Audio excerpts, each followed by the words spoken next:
Alright, so I got a brand new negative terminal on there.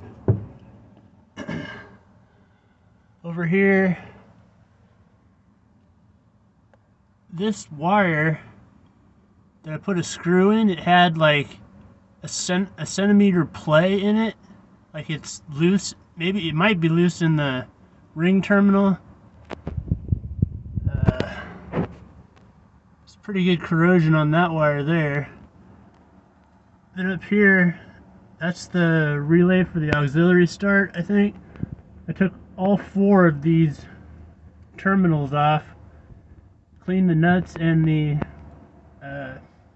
ring connectors and redid it.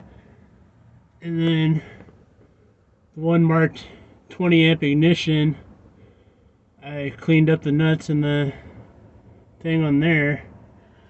I haven't done the ground wire yet, because that's basically, I took that apart right there, cleaned up the surface and the star washer and stuff, and it's practically brand new, even though there's a little corrosion in there. I'm going to finish doing the secondary ground wire tomorrow. I don't have a lot of hope because it didn't start with all this extra, but I don't know what else to try yet.